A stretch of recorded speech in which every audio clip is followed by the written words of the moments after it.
오늘은 연인 부부 관계에서 남들과 비교하지 않기 이 주제로 알아볼게. 그리고 내가 반말하는 건 머릿속에 쏙 박히도록 하기 위함이니 기분 나빠하지 말고 구독, 좋아요는 눌러주시고 끝까지 들어 5분도 안 걸려. 좋아, 그럼 시작해볼게. 오늘 주제는 남들과 비교하지 않기야. 이건 연애에서도 부부 생활에서도 정말 중요한 포인트지.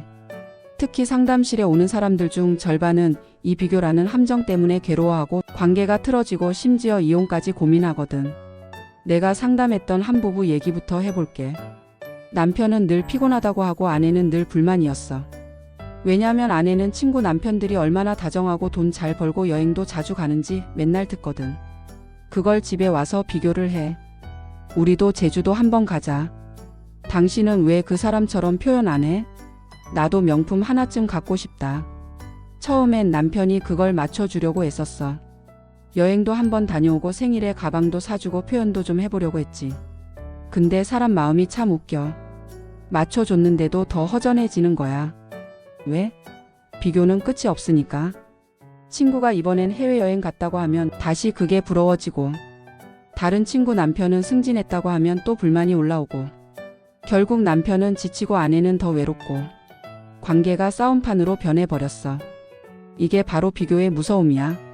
비교는 만족을 죽이고 감사할 마음을 없애버려. 상대방을 계속 시험에 들게 하고 관계를 경쟁장으로 만들어. 내가 상담실에서 남편한테 물어봤어. 솔직히 말해봐요. 당신 아내가 친구들이랑 비교하는 얘기할 때 어떤 기분 들어요? 그 남편이 한참을 말없이 앉아 있다가 이렇게 말하더라. 전 그냥 제가 실패한 남자인 것 같아요.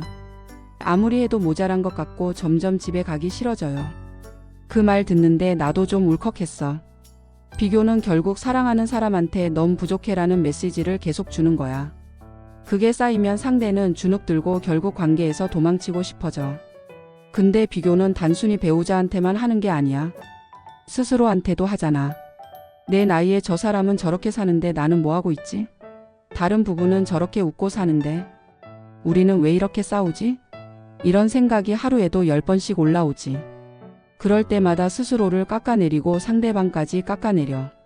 비교는 결국 사랑을 깎아먹는 칼 같아. 내가 상담하면서 늘 하는 말이 있어. 행복은 비교하는 순간 사라져요.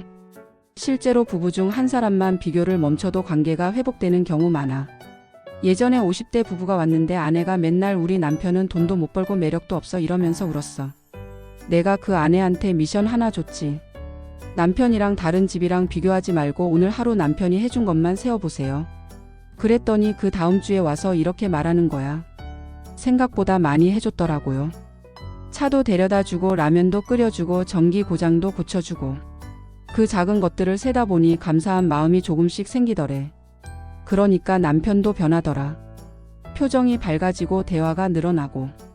결국 둘이 다시 손잡고 웃으면서 상담실을 나갔어. 현실적으로 말하면 비교 안 하는 건 쉽지 않아. 우리 주변은 비교하게 만드는 것 투성이야. SNS 켜면 남들은 다 행복해 보이잖아. 여행 사진, 꽃다발, 깜짝 이벤트.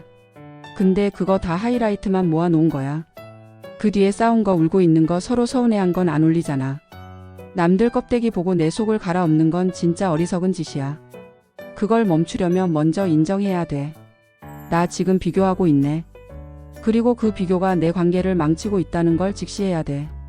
한번 이런 상상을 해봐. 지금 내 옆에 있는 사람이 사라진다고 생각해봐. 그 사람과 보낸 평범한 하루가 얼마나 소중한지 갑자기 알게 될 거야. 밥 먹으면서 잔소리하던 것도, TV 보면서 조는 것도, 심지어 잔소리도 그리워질 거야. 비교는 그 소중한 오늘을 뺏어가는 도둑이야. 남들이랑 비교하느라 정작 내 앞에 있는 사람을 못 보는 거지. 내가 상담하면서 가장 기뻤던 순간 중 하나는 비교 때문에 헤어지겠다고 했던 부부가 서로한테 편지를 써서 읽어줬을 때야. 아내가 이렇게 썼어. 나는 당신이 부족한 사람이 아니라 그냥 내가 욕심이 많았던 것 같아요. 미안해요. 남편은 그 자리에서 울었어. 그리고 이렇게 말했어. 나는 당신이 나를 믿어줬으면 좋겠어요. 남들이랑 비교 말고 나를 좀 봐줬으면. 그날 이후 그 부부는 진짜 달라졌어. 결국 비교를 멈춘다는 건 상대방을 있는 그대로 보는 거야. 지금 이 사람과 내가 만들어가는 삶이 유일한 내 이야기다. 이렇게 생각하면 좀 편해져. 남들 이야기는 그 사람들 이야기일 뿐이야. 우리에겐 우리만의 속도, 우리만의 방식이 있어. 그걸 존중하는 순간 관계가 숨을 쉬기 시작해. 너한테 말해주고 싶은 건 이거야. 비교하지 않는 건 단순히 마음가짐 문제가 아니야. 관계를 살리는 구체적인 기술이야. 오늘 집에 가면 해봐. 남편, 아내, 애인한테 비교하는 말 딱 멈추고 그 사람이 해준 거 하나만 칭찬해줘. 그 순간 그 사람 눈빛이 달라질 거야. 비교 대신 인정과 감사로 관계를 채우면 그게 사랑의 제일 강력한 회복제야. 지금 이 글을 듣는 너도 아마 비교 때문에 마음이 힘들 거야. 근데 기억해. 남들한테 맞추려고 애쓰다 보면 너 자신을 잃어버려. 사랑도 잃어버려.